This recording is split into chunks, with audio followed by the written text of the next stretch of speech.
Ceci est un livre audio autogénéré par Google. Première partie. Émergence et évolution de la question des conditions de travail. Nous nous focalisons dans cette première partie sur l'histoire de la question des conditions de travail en France dans l'univers industriel. Notre analyse permet de situer et de suivre chronologiquement les grandes évolutions. Ces évolutions, suscitées par les processus de travail, concernent non seulement la question des conditions de travail mais aussi les effets induits ou produits par des facteurs économiques et politiques.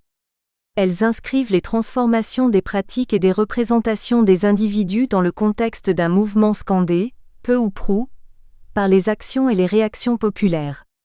Les agissements des relations sociales sont mis en exergue par les crises, les conflits, les bouleversements du processus de production dus à l'introduction du machinisme, des automatismes, voire plus récemment de la robotique. L'histoire que nous établissons dans cette partie est dressée en utilisant la notion de compromis social. En effet, nous pensons que la question des conditions de travail s'insère dans un schéma de régulation du travail entre les différents acteurs de la relation du travail. Nous adoptons pour cela la définition de Tekottchan du contrat social. Pour ce dernier, le contrat social consiste dans les attentes et obligations qu'elles ont pour le travail et les relations de travail, les ouvriers, les employeurs, et leur communauté et société. Nous utilisons le mot compromis, qui nous paraît plus adapté que celui de contrat à forte connotation juridique pour notre cas. La définition du compromis social peut être énoncée sous la forme suivante. Le compromis sur lequel se mettent d'accord les ouvriers, les employeurs, les représentations syndicales et l'État explicitement ou implicitement, comme élément d'équilibre de la société. Cette définition est différente de celle de la relation salariale, de J.P. Durand. En effet, la définition que nous adoptons englobe les 4 composantes de la relation salariale de J.P. Durand, à savoir l'organisation du travail, les relations hiérarchiques, le système de rémunération et l'attitude des syndicats. Notre définition du compromis social s'inspire de la relation professionnelle au sens de J.T. Dunlop, pour qui ce compromis nécessite une production de règles que ce soit de contenu, horaire, rémunération, etc., ou de procédure, droit de grève, critères de représentativité, etc., entre les différentes parties de ce compromis.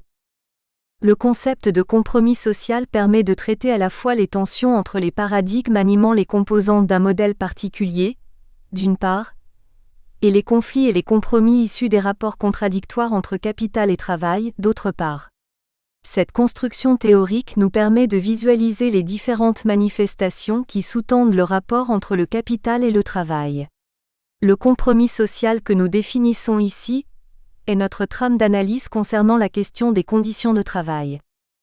Nous décomposons cette histoire en 3 périodes, 1848 à 1912, 1912 à 1970, 1970 à 2000, afin de retracer l'évolution chronologique de la question des conditions de travail. Nous faisons le choix de commencer cette histoire par la période qui a vu la naissance de l'industrie automobile. Cette subdivision chronologique ne prouve en rien l'existence d'une séparation nette dans l'évolution du travail. Notre choix est plutôt guidé par un souci de clarté concernant des grandes transformations qui ont eu lieu au niveau de l'évolution du travail. Le découpage en 3 périodes est effectué à partir de 2 dimensions, le système de production et les revendications sociales. Avant d'analyser la première période, nous présentons tout d'abord le compromis de la période qui la précède. 3 catégories d'acteurs régissaient le compromis social au niveau des conditions de travail pendant la période précédente, 1750 à 1848. Ce compromis social se présente sous la forme suivante. Figure 2. Le compromis social entre 1750 et 1848. 1. L'émergence des conditions de travail comme champ d'action pour les entreprises, 1848 à 1912. C'est au cours de cette période que l'objet « conditions de travail » émerge comme variable d'action pour les entreprises. Loi sur la responsabilité de l'employeur en cas d'accident du travail, 2 novembre 1898. Nous pouvons qualifier cette période comme celle des conquêtes fondamentales, au niveau de la législation du travail. Le développement industriel qui a démarré dans la période précédente continue à une allure de plus en plus élevée. Il s'appuie essentiellement sur le machinisme et la division du travail, deux composantes fondamentales du progrès des manufactures au XIXe siècle. Cette période est caractérisée par une rupture du compromis social précédent, consécutif à l'extrême tension entre le développement économique et la doctrine libérale. 1.1 L'extrême tension entre le développement économique et le libéralisme. Cette période est caractérisée par les tensions qui animent la société entre d'une part une politique de développement économique, et d'autre part une doctrine libérale qui prône la libération de l'homme sous l'emprise du travail industriel. 1.1.1 La révolution économique continue. Le développement économique continue à suivre une allure fulgurante pendant cette période. Il s'affirme dans les transports et les communications grâce aux chemins de fer, aux bateaux à vapeur, aux télégraphes électriques.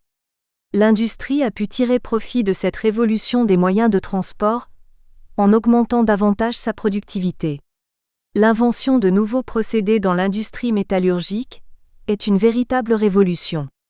On peut dire qu'en un siècle, la vie économique est affectée successivement par l'invention de la vapeur et par celle de l'électricité. C'est sous le règne de la machine que s'inscrit alors le développement économique, bouleversant ainsi complètement les relations de travail. Ce développement économique induit une concentration industrielle qui engendre la disparition progressive du travail artisanal. L'impact de cette révolution industrielle et le poids des machines sur les conditions de travail n'est pas négligeable. Nous pouvons citer quelques éléments d'après la description d'Adewerp des conditions de travail de l'époque. Entassement des machines, des contrastes de température forts, multiplication des accidents de travail, 100 accidents à Lille sur 8000 ouvriers en 1846, durée de travail longue, 14 heures. 1.1.2 Le libéralisme politique. Évolution des idées. Le XVIIIe siècle a vu la naissance de toute une doctrine libérale. Cette doctrine va prendre de l'ampleur pendant cette période et devenir de plus en plus influente sur les ouvriers. En effet, les élections de 1863 ont eu une influence sur l'évolution du régime impérial, et elles ont été l'occasion pour les ouvriers de Paris d'exprimer leurs idées avec le Manifeste des 60 en 1864. Ce mouvement ouvrier semble marcher dans le sens d'une rencontre avec les idées de Proudhon, une démarche intellectuelle. Son influence, en cherchant à chaque fois des aspirations supérieures au niveau du travail, sur les classes ouvrières est de plus en plus grande entre 1885 et 1909. Une autre figure qui a marqué l'évolution des idées sociales est F. Le Play. Les idées de Le Play sur les réformes sociales dans son livre La réforme sociale en France sont basées sur 4 principes. 1. La famille comme étant la cellule sociale. 2. La famille souche avec la réforme du Code civil dans ses dispositions sur les successions. La substitution de la liberté testamentaire au partage égal. 3. La stabilité de la permanence des relations sociales entre patrons et ouvriers assurée par les devoirs de protection et de tutelle des patrons vis-à-vis de leurs ouvriers. 4. L'idée du patronage social et du patronat social. Les 2 derniers principes sont intéressants car ils montrent l'évolution des idées concernant la relation de travail. Le 4e principe relatif au patronage sera davantage développé par F. Le Play dans son livre L'organisation du travail. Ce patronage regroupe 6 pratiques essentielles. La permanence des engagements réciproques du patron et de l'ouvrier. L'entente complète touchant la fixation du salaire entre patron et ouvrier. L'alliance des travaux de l'atelier et des industries domestiques, rurales ou manufacturières. Les habitudes d'épargne assurant la dignité de la famille et l'établissement de ses rejetons. L'union indissoluble entre la famille et son foyer. Le respect et la protection accordés à la femme. Selon Eudoléan, le sursaut moral entre un travail méprisé et un travail honorable permet la naissance du socialisme par une indignation des conditions de travail et par l'analyse économique des faits. L'instrument de libération de l'homme condamné à l'exécution d'un travail inhumain est le travail lui-même. Ainsi, le travail prend un autre sens dans une perspective socialiste. Le socialisme veut restaurer la dignité du travail. Pour Karl Marx, lorsque le régime communiste sera pleinement réalisé, le travail ne sera plus un moyen de subsistance, mais le premier besoin vital. Il proclame l'avènement d'un ordre rationnel dans lequel le travail apportera l'hygiène, la santé, l'épanouissement et l'utilité. Entre 1880 et 1890 et surtout à partir de 1890, se développe et s'affirme, grâce à une rencontre des catholiques sociaux et des socialistes, un grand mouvement d'opinion publique en faveur d'un droit humain. Le programme de ce mouvement d'opinion se traduit par des mesures législatives dès 1899 et 1900, et puis entre 1906 et 1919. Ainsi, une convergence entre la pensée socialiste et la pensée libérale, la pensée ouvrière et la pensée bourgeoise, la libre pensée et la théologie se dessine pour proposer une signification nouvelle et exaltante du travail. Ceci, selon Adewerp, afin de libérer l'homme d'un labeur inhumain qui écrase inexorablement les destinées individuelles et pour instaurer un véritable humanisme du travail. Nous remarquons ainsi une tension entre l'évolution économique et l'évolution des idées. Une tension entre la machine et la division du travail et leurs conséquences au niveau des conditions de travail, et le désir d'un travail honorable avec des bonnes conditions de travail. L'évolution économique a cessé d'être régie par une concurrence individualiste en instaurant une loi de 1884 relative aux syndicats. Mais dans la pratique, les industriels restent individualistes et hostiles à toute discipline. 1.2 Les conquêtes fondamentales. Nous présentons dans cette section les différentes évolutions au niveau de la législation du travail et l'émergence progressive des syndicats dans le monde industriel. 1.2.1 Le droit de grève. La reconnaissance légale du droit de coalition ou de grève remonte à la loi du 25 mai 1864, qui supprime le délit de coalition. Les grèves relèvent des maux de la classe ouvrière opposant la classe ouvrière aux employeurs selon Karl Marx. Il les qualifie de la lutte de classe. On peut ramener les grèves dans cette période à quelques types généraux. La grève pour l'augmentation des salaires, la plus fréquente. La grève pour la durée de la journée de travail. La grève politique pour la reconnaissance du syndicat, ou contre l'oppression patronale, politique ou religieuse. La grève pour l'égalité de l'application des lois ouvrières violées par le patronat. La grève pour la solidarité. Nous remarquons que le mot d'ordre de ces grèves englobe des revendications d'amélioration des conditions de travail, salaire, journée de travail, lois ouvrières. Ces revendications touchent particulièrement les variables indirectes au niveau des conditions de travail, premier niveau. 1.2.2 La législation du travail au XIXe siècle. Nous allons voir que la préoccupation d'une liberté du marché va céder devant la constatation d'une dégradation importante de l'état sanitaire des populations laborieuses. Ainsi, la nécessité d'un interventionnisme politique s'impose afin de réguler les relations de travail. Cet interventionnisme politique s'est concrétisé par des avancées importantes dans la législation relative aux conditions de travail, même si les nouvelles lois n'ont pas été appliquées dans les entreprises.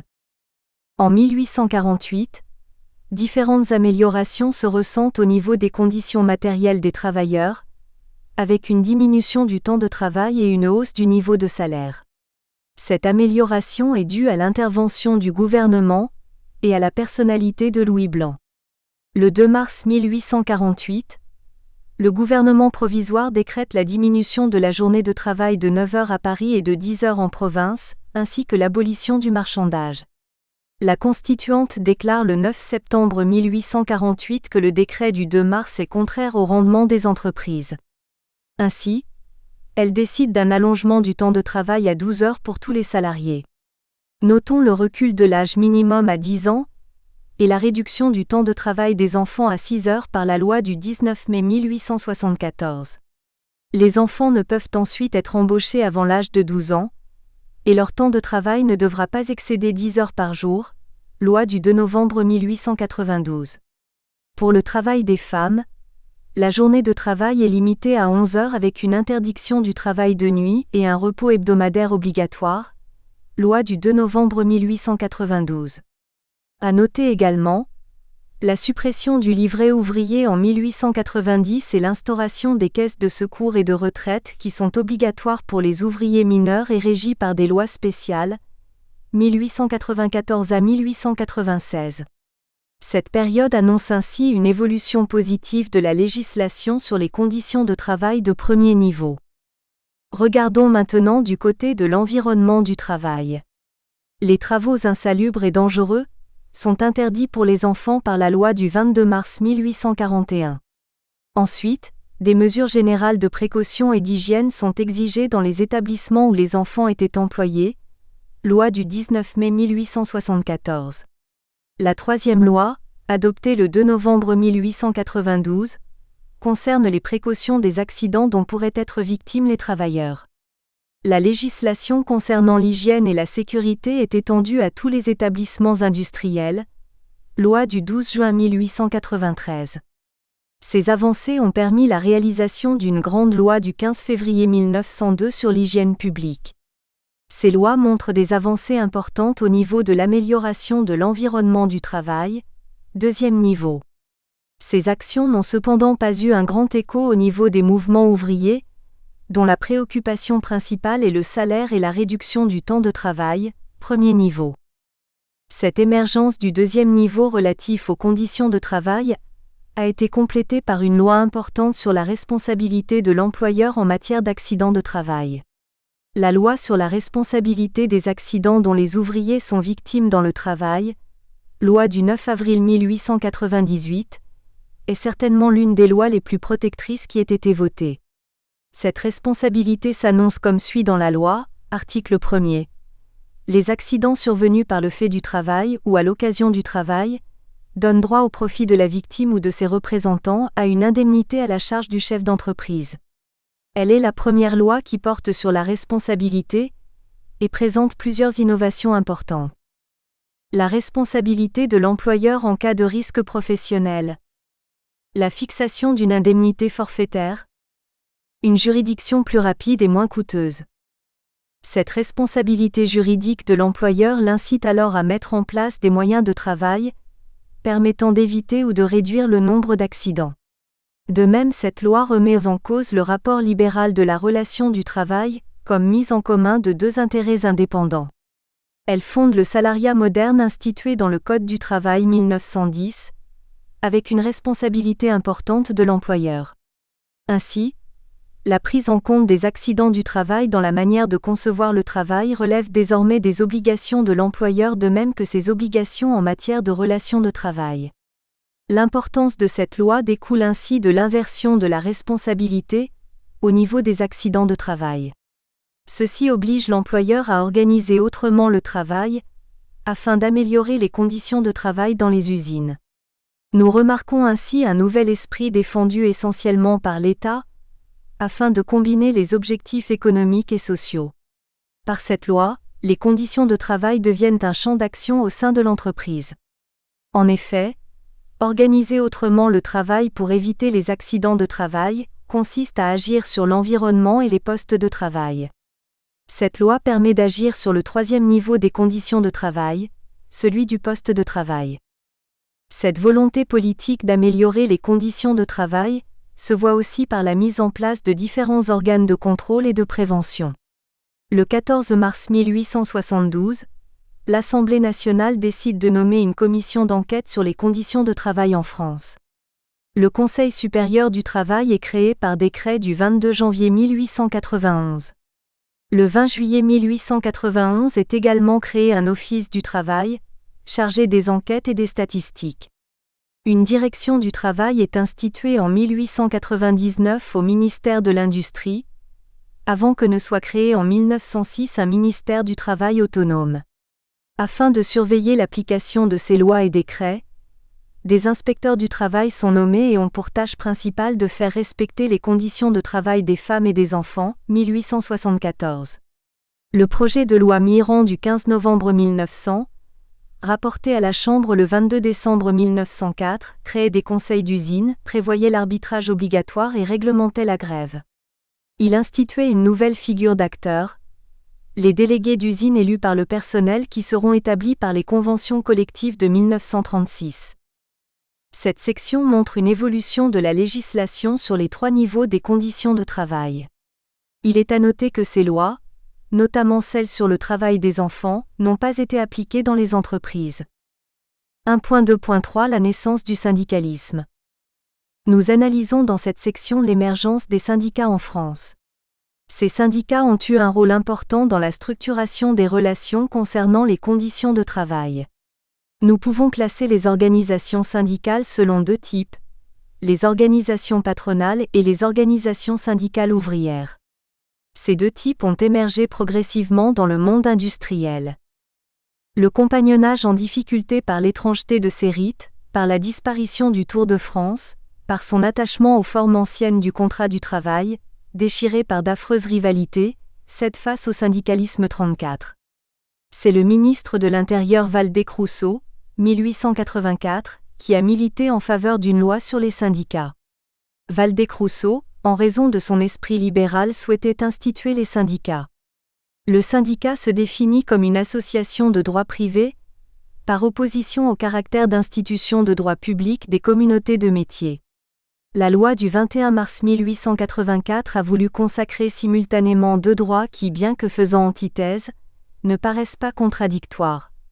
Le droit associatif et le droit de l'individu de rester isolé, de ne pas adhérer.